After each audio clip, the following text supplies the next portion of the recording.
inicio a un nuevo jueves científico, ¿no? La telecapacitación que tenemos los jueves científicos hoy día 14 de enero del 2021.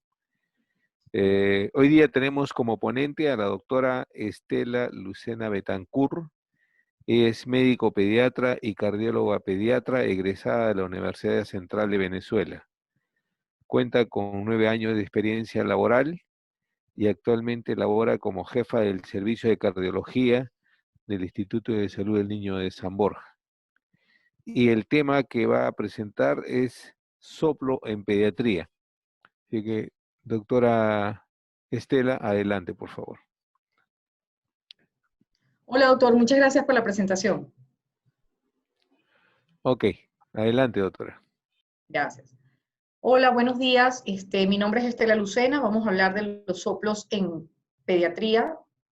Siempre me ha parecido muy interesante que se dé este tema al inicio de toda la jornada de cardiología, porque es muy importante que los pediatras sepan el valor que tienen ellos para detectar una cardiopatía congénita lo más temprano posible. Como ustedes ven al inicio de la presentación, tenemos un bebé donde se le está ocultando la parte del precordio, tenemos al costado el corazoncito haciendo amigo del estetoscopio y lo que tenemos a la mano, que es la máquina de ecocardiografía, que es lo ideal para hacer el diagnóstico de las cardiopatías congénitas. El soplo cardíaco son ondas sonoras que se originan del paso de la sangre a través de las válvulas, a través de un defecto cardíaco, a través de un vaso que produce una turbulencia y eso genera un sonido. ¿Cómo se clasifica, cómo se ve el soplo? ¿A qué se debe? Porque hay un aumento de volumen de la corriente sanguínea, el paso de la corriente sanguínea es a través de la válvula estenosada, hay una regurgitación de la válvula y hay vibración de estructuras libres, como el caso cuando hay roturas de cuerdas. En pediatría, cuando se hace el diagnóstico, el 85%, cuando ustedes ya ven un paciente que tiene 1 año o 2 añitos, el 85% de esos soplos que ustedes diagnostican a esa edad son inocentes. Pero el 0.2 al 2% son patológicos. Pero ¿qué pasa si ustedes ya sienten el soplo cuando el niño está en neonatología? Es un neonato que está en el primer mes de vida. Ahí, si ustedes escuchan un soplo, el 84% de esos soplos son patológicos y solo el 16% son soplos inocentes. La clasificación de los soplos cardíacos lo tenemos como el mecanismo fisiopatológico, bien sea si sean inocentes o no patológicos, en un corazón normal, que solamente es el paso de la sangre a través de las válvulas, que se genera una turbulencia y eso produce un soplo y es un soplo inocente. El paciente está asintomático y es lo único que encontramos. Funcionales como consecuencia de una alteración hemodinámica como tal, cuando los pacientes tienen estenosis pulmonares, estenosis aórticas que sean leves, y eso se llaman soplos funcionales. El soplo patológico cuando definitivamente tenemos una cardiopatía congénita y tenemos una CIB, una CIA o un ductus arterioso. Los soplos cardíacos también se clasifican de acuerdo al grado de la intensidad, en cuanto al tono, en cuanto al timbre y en cuanto a la localización. Ustedes hacen la determinación y la descripción de un soplo cardíaco. En cuanto a la temporalidad. En cuanto al tono, puede ser de tono bajo, media o alto. Cuando se hablan de tonos bajos es cuando nosotros estamos hablando de la mayoría de ellos de soplos inocentes. Cuando son ya tonos medios o más altos, ya se están hablando de soplos patológicos. Timbre pueden ser soplantes, musicales o rudos. Los soplantes nos están hablando ya cuando tenemos patologías asociadas como el ductus, la comunicación interventricular, la coartación de aorta. Rudos cuando tenemos estenosis, como el caso de la estenosis aórtica, la estenosis pulmonar, cuando tenemos la tetralogía de Fallot que tiene la reacción infundibular más la estenosis pulmonar, y los soplos musicales que son los soplos inocentes. Las características de la intensidad es lo que ustedes siempre van a ver cuando uno dice el soplo es 1/6, 2/6, 4/6. 1 es un soplo inconstante que se oculta con una concentración extrema. El 2 es con una intensidad leve, pero se oculta en forma constante. El 3 tiene una intensidad intermedia que se oculta fácilmente. Este soplo, este nivel, el 3, es el que más escucha el pediatra. El 1 y el 2 lo escucha más el cardiólogo pediatra, más que el cardiólogo de adulto, porque el cardiólogo pediatra constantemente está escuchando soplo. El 4 ya tiene una intensidad intermedia, o sea, un frémito. El 5 es muy intenso, con presencia de frémito audible, con leve contacto del estetoscopio a la pared torácica, y el 6 es muy intenso, que es audible a una corta distancia. Por lo general, ustedes escuchan en su consulta es el 3/6, el 4/6, que cuando se van cuando una intensidad más asociada, y el 5 es cuando ya comienzan a aparecer los frémitos. En cuanto a la clasificación según la localización, aquí tienen un esquema donde nos habla de que tenemos una área aórtica, donde la vemos acá, la área esternoclavicular, el área pulmonar, el segundo foco aórtico, el área ventricular, el área tricuspidia, el área mitral, el área epigástrica y la línea medioesternal. Entonces, esas áreas de la área pulmonar, el área aórtica, el área aórtica accesoria, el borde parasternal izquierdo, esas son cosas muy importantes que ustedes les van ubicando, que ustedes localizan el soplo en un área aórtica, posiblemente estemos hablando de una estenosis aórtica, de una coartación de aorta, de un posible ductus arterioso que esté ocasionando insuficiencia aórtica. Si ustedes lo consiguen en el área pulmonar vamos a tener más a los pacientes que tienen tetralogías de Fallot, pacientes con estenosis pulmonares severas, pacientes con doble vías de salida con estenosis pulmonares, se localizan más en esa área. Las áreas tricuspidas son de excelencia para los soplos inocentes porque se localizan más en esa área y son de tono musical. En cuanto a la temporalidad, ¿qué son los tiempos? Acuérdense que ustedes tienen un primero y un segundo ruido. Tienen entre el primero y el segundo ruido tienen la sístole y entre el segundo ruido y el primer ruido tienen la diástole. Entonces el sistólico se sitúa entre la sístole ventricular, entre el primero y el segundo ruido. Ellos son por lo general soplos de eyección, de regurgitación y de cortocircuito. En cuanto a los diastólicos, están entre el segundo y el primer ruido, y es cuando hay regurgitación o cuando hay falla de llenado. Cuando ustedes tienen pacientes con miocardiopatía dilatada, que tienen distorsión del llenado del ventrículo izquierdo, ustedes comienzan a sentir los soplos diastólicos. Los continuos están durante la sístole y la diástole. Ese, el más típico, es el ductus arterioso, que él sopla en los dos tiempos, también cuando existen las fístulas sistémicos pulmonares, que esas son bien características de los soplos continuos, que se ocultan en la pared torácica del paciente.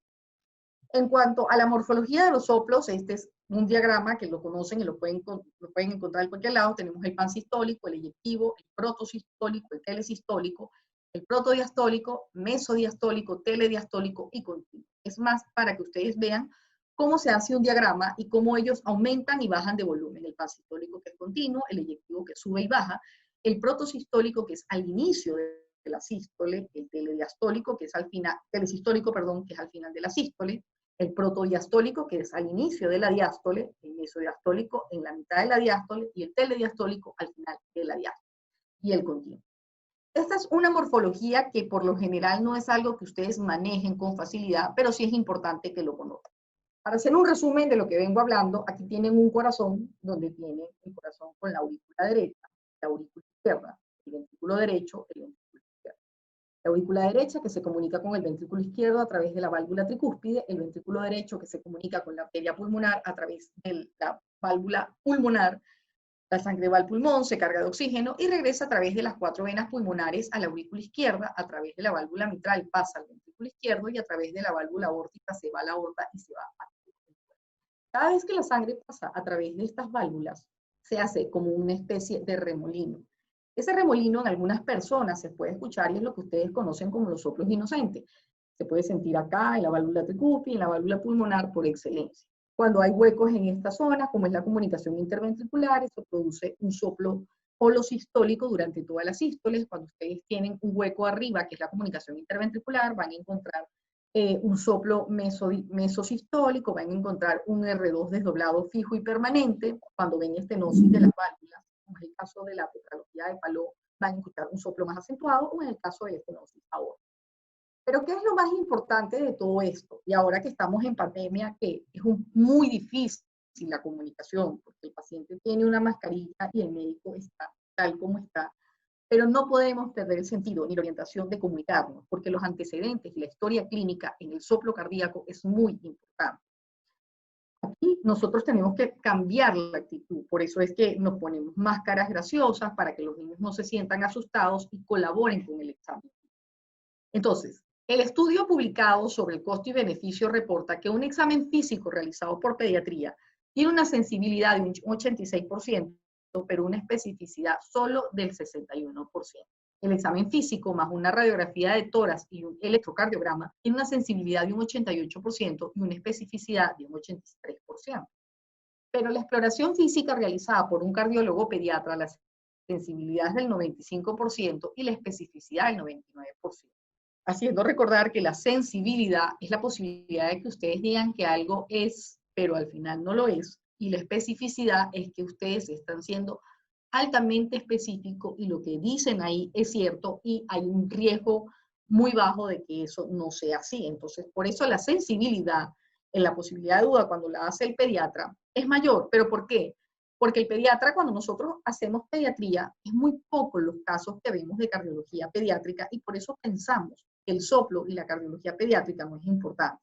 Pero cuando nosotros hacemos cardiología pediátrica, la subespecialidad, que en mi caso hice 3 años, porque así se hace en Venezuela y en el Perú se hacen 2, constantemente estamos viendo pacientes con soplo. Entonces, ya tenemos el oído educado para escuchar un soplo y saber si definitivamente es un soplo patológico o un soplo inocente. En cuanto a la historia clínica, como les vengo diciendo, es algo muy importante. ¿Por qué? Porque no es solamente llegar y ocultar al paciente. No, porque ustedes pueden llegar, escuchar al paciente, no sentir el soplo, pero si tiene antecedentes de importancia, ese paciente tiene que ser derivado a la consulta de cardiología pediátrica. Como por ejemplo, antecedentes perinatales, infecciones maternas, en el caso de la rubiola, en el 1 y el 1,7% tienen alta posibilidad de tener algún tipo de cardiopatía congénita. Exposición a teratogénicos como la talidomida, el alcohol, las drogas, las radiaciones ionizantes, la diabetes gestacional y el lupus hacen pensar de que el paciente pueda tener una cardiopatía congénita. Tratamientos de fertilización in vitro. Los tratamientos de fertilización in vitro es un antecedente muy importante porque son óvulos manipulados y que tienen alto porcentaje de tener cardiopatías congénitas u otras malformaciones asociadas. Los antecedentes familiares, la cardiopatía congénita en padres o familiares de primer grado, aumentan de un 2 a un 7% la posibilidad de que ese paciente tenga una cardiopatía congénita igual a la de su familiar o de otro tipo de cardiopatía.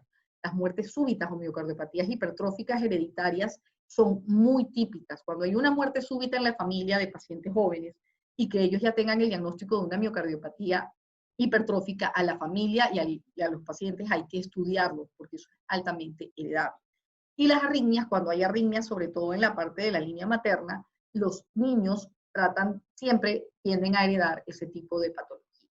Otra cosa importante que ustedes tienen que ver en la historia clínica y en el examen físico son los síndromes asociados, que ustedes lo ven en esta lista, como es la trisomía 21, la trisomía 18, la trisomía 13, el síndrome de Turner, el de Klinefelter, las enfermedades de tejidos elásticos, el síndrome de Marfan, el Noonan, el síndrome de Williams, el síndrome de DiGeorge, cardiopatías familiares, el síndrome de Holoran, las mucopolisacaridosis, la gluconeogénesis y las alteraciones mitocondriales.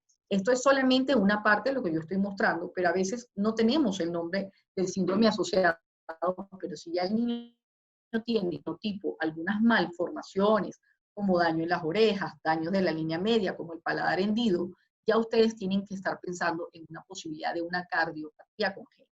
En este cuadro lo que se hablan son más las relaciones de la trisomía 21 con el defecto septal atrioventricular, la trisomía 18 con la CIB.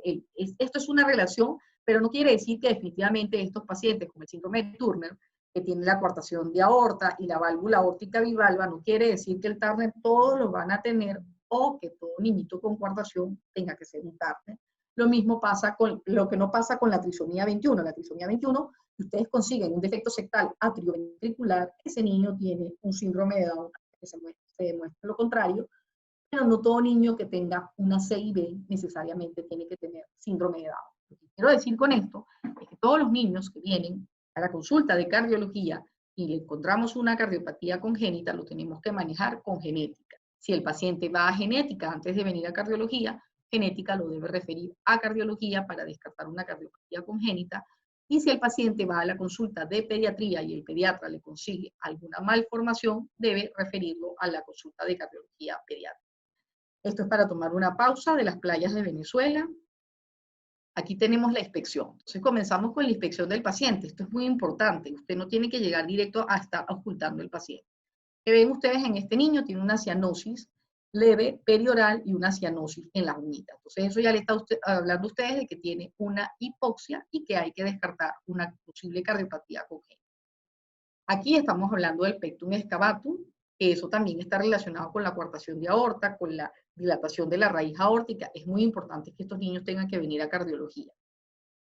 En el caso de las uñas, como ya lo ven, en este niño se veía, pero en esto se ve más, que son las uñas en vidrio de reloj con dedos en palillos de tambor, parte de la misma hipoxemia que tiene el paciente. Y como les había mencionado, los pacientes con los defectos de la línea media.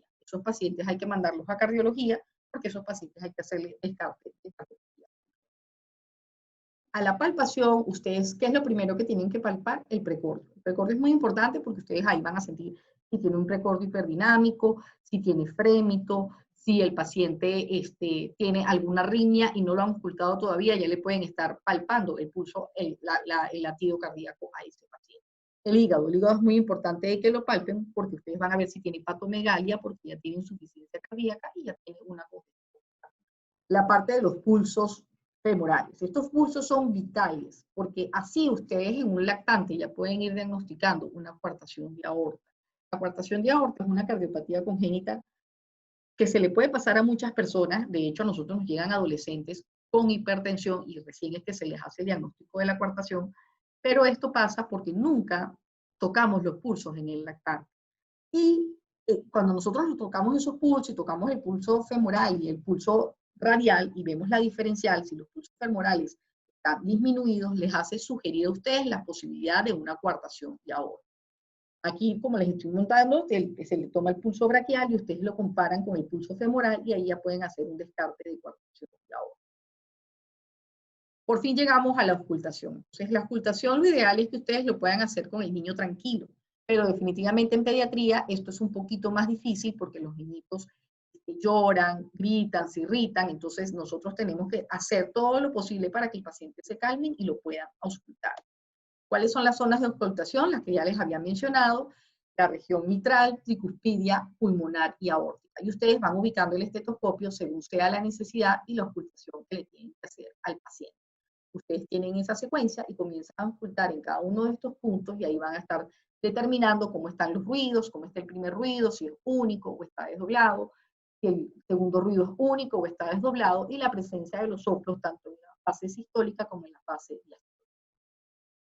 En los exámenes complementarios, que también los tenemos que pedir, entre ellos tenemos la radiografía de tórax, es lo primero que ustedes piden, y en el nivel 1 que podemos hacer la radiografía de tórax, la debemos solicitar. El electrocardiograma, a veces en el nivel 1 no tenemos el electrocardiograma, pero es obligatorio si nosotros estamos pensando en una cardiopatía congénita.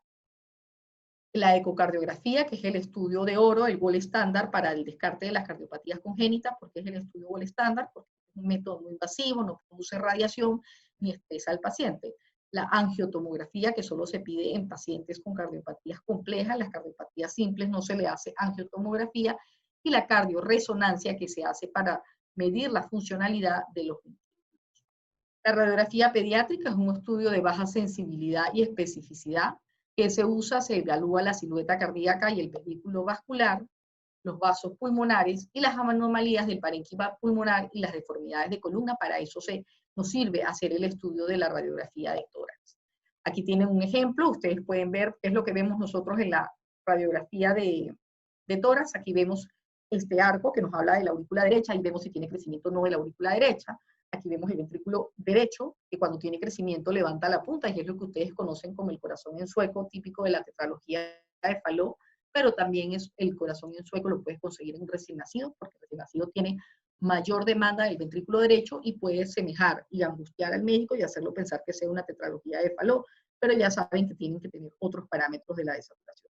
El ventrículo izquierdo, como está de este lado, cuando él se hace hipertrófico solamente se hace redondo, y entonces vemos un corazón redondito pero aumentado de tamaño. El arco de la aorta, que lo vemos aquí, el arco de la pulmonar y el arco de la válvula de la aurícula izquierda. Básicamente, esta radiografía les hace pensar a ustedes todo lo que estamos evaluando.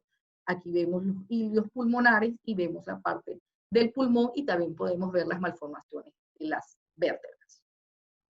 Esto es para sacar el índice cardiotorácico, que nos va a hablar de la relación que pueda tener el corazón con el tórax, para sacar el valor normal, que es menor de 0.5, y si ustedes ya lo consiguen entre 0.6 y en adelante, ya estamos hablando de una dilatación o una cardiomegalia. Este es un ejemplo de aquí del niño de San Borja, donde tenemos un ductus arterioso con una estenosis aórtica. Ustedes ven aquí que el ventrículo izquierdo está redondo y que se empieza a sumar el arco de la aorta por la estenosis de la aorta. Esta es la lateral y como ustedes ven, el ventrículo está grande, se está proyectando hacia adelante y trata de ocupar parte del seno costodiafragmático.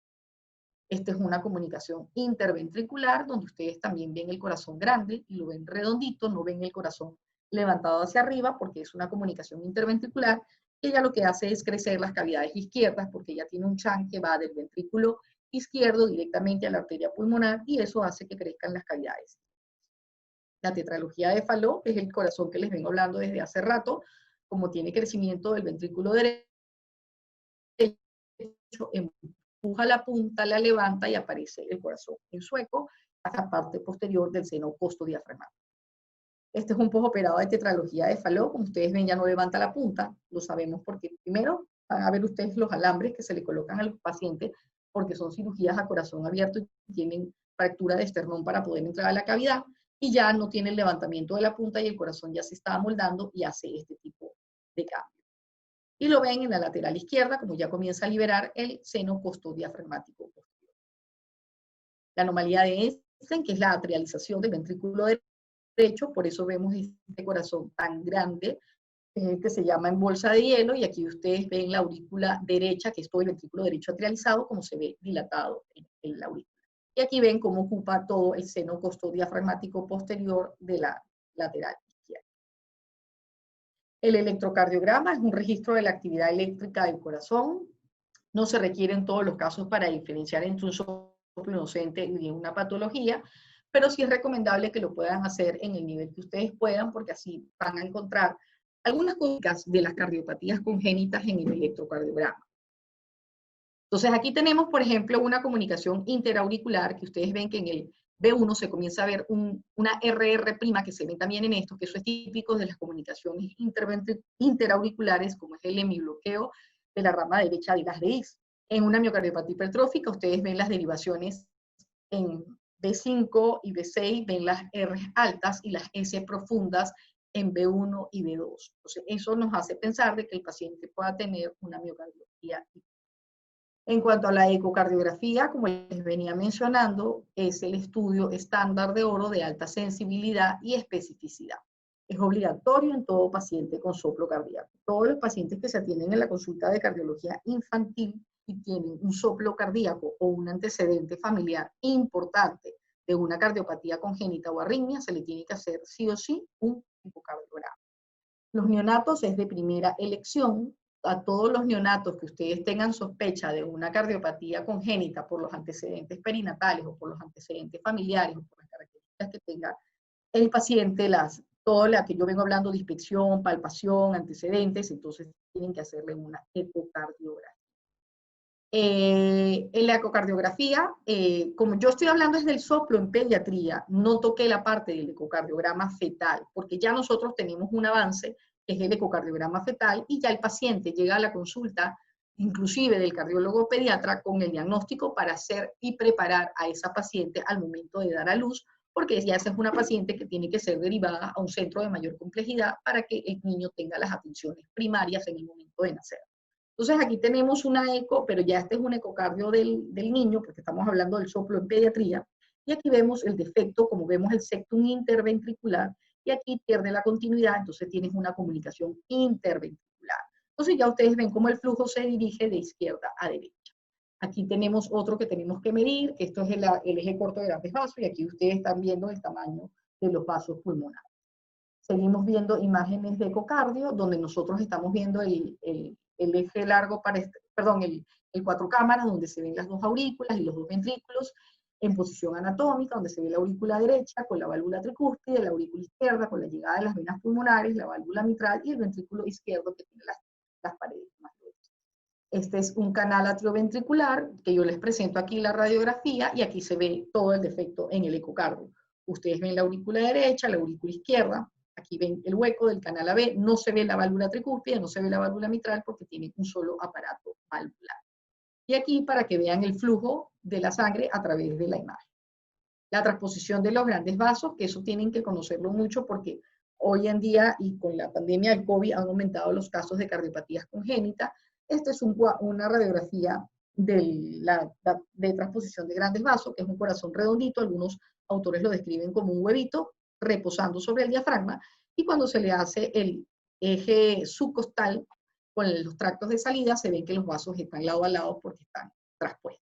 Y aquí que nosotros siempre buscamos en la transfusión de grandes vasos la presencia de un ductus arterioso que se ve en el supraesternal, donde estamos viendo el arco aórtico, para buscar que el paciente tenga algún flujo.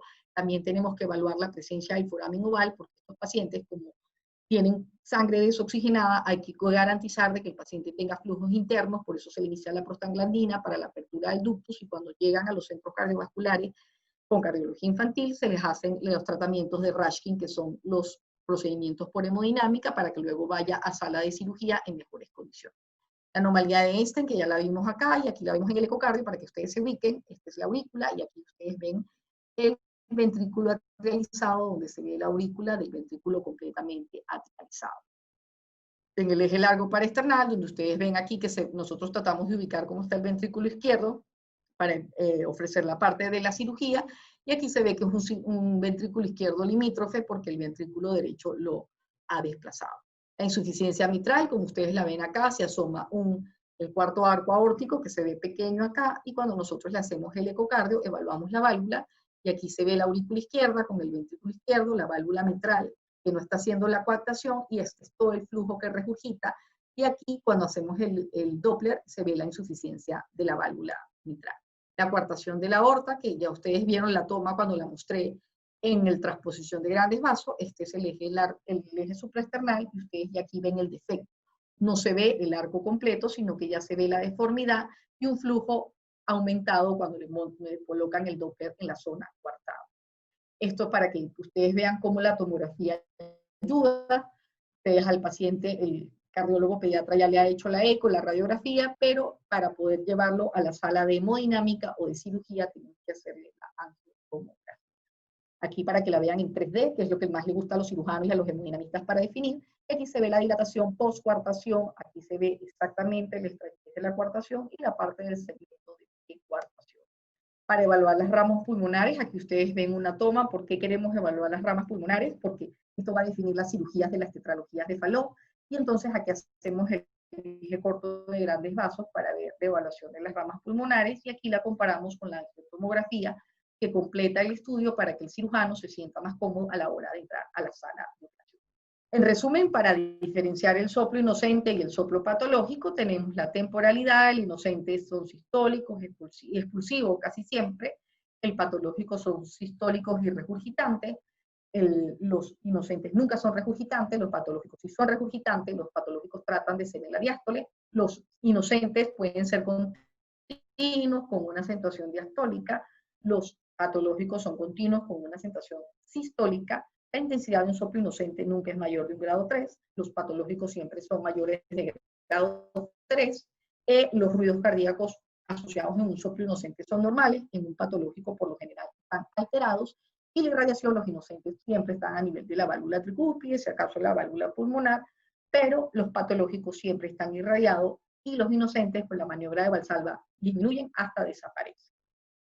Los indicadores de un soplo cardíaco patológico, como los venían mencionando, son principales indicadores de enfermedad cardíaca en los pacientes sintomáticos, porque tienen falla de crecimiento, polignia, dismorfias, un soplo que es diastólico o un soplo en los tiempos, un soplo mayor del grado 3, que tengan asociaciones de cianosis, pulsos periféricos anormales, biocardíacos asociados anormales, los antecedentes familiares. Es muy importante que recuerden siempre esta parte.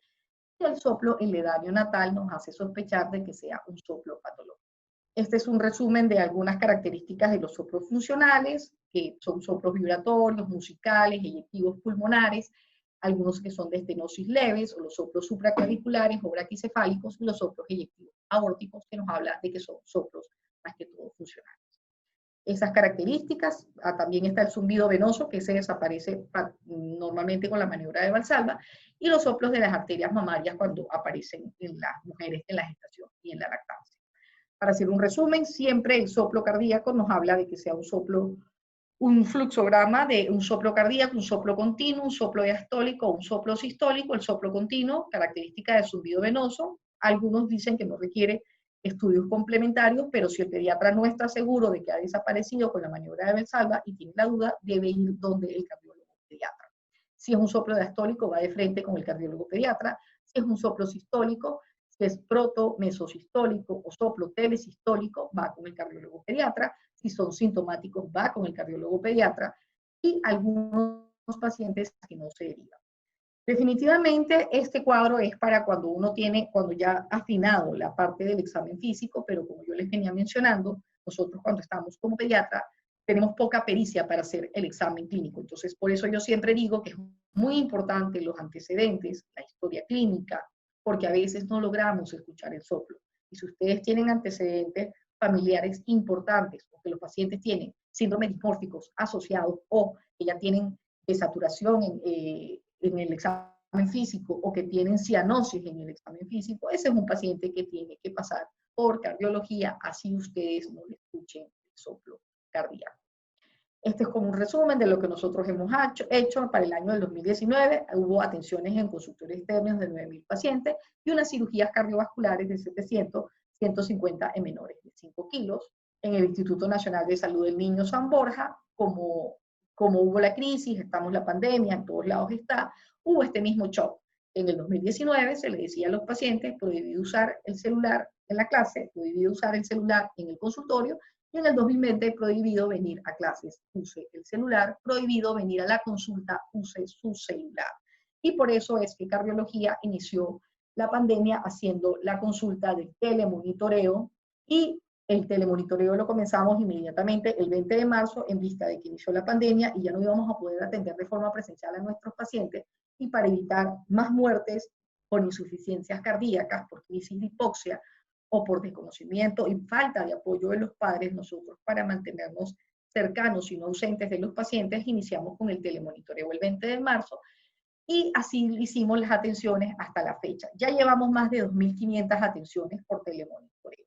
Las atenciones presenciales hasta la fecha ya llevamos 600 consultas presenciales y los ecocardiogramas hemos llegado a 400 ecocardiogramas con estudios Holter, cateterismo cardíaco, con todas las dificultades que podamos tener a hacerlos en la pandemia, y 60 cirugías que han estado aumentando porque ya no son solamente de emergencia, sino cirugías electivas por pacientes que se inició la consulta presencial. Y para concluir esta charla, que espero que haya sido de su agrado, yo traje esta frase: si las personas son irrazonables, inconsecuentes y egoístas, ámalas de todos modos. Si haces el bien, te acusarán de tener oscuros motivos egoístas, haz el bien de todos modos.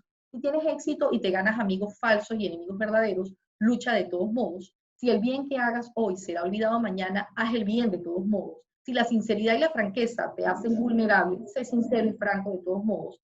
Si lo que has tratado años de construir puede ser destruido en una noche, construye igual de todos modos. Si alguien que necesita ayuda de verdad puede atacarte, si lo ayudas, ayúdalo de todos modos. Y si das al mundo lo mejor que tienes y te golpearán a pesar de ello, da al mundo lo mejor que tienes de todos modos. Estas son las frases de la Madre Teresa de Calcuta, una persona a la que yo admiro mucho y que nosotros en este servicio tenemos vocación de servicio, estamos entregados a los pacientes con cardiopatías congénitas y para mejorar su calidad de vida y la calidad de vida de sus padres, porque la cardiopatía congénita per se es una carga para la familia, tenemos que seguir ayudando a pesar de que todo el esfuerzo que nosotros podamos hacer como cardiólogos pediatras se pueda perder en una cirugía, porque son cardiopatías muy complejas y pueden ir a sala y fallecer. No por eso los podemos dejar de ayudar y hacer la primera atención hacia las madres, hacia los pacientes y hacia los familiares de los pacientes. Hay pacientes que definitivamente no van a poder ser agradecidos y que pueden inclusive agredirte, tienes que seguir ayudando a los pacientes. Muchas gracias por su atención. Hoy es el Día de la Divina Pastora, la patrona de Barquisimeto de la ciudad natal. Y muchas gracias a todos por escuchar la exposición. Si tienen alguna pregunta. Bueno, la unidad de docencia e investigación agradece a la doctora Estela Lucena por su participación el día de hoy como ponente y también a todos los participantes que han estado atentos a esta excelente charla. Muchísimas gracias y buenas tardes. Gracias, Belinda, por la invitación. Muchas gracias a usted, doctora.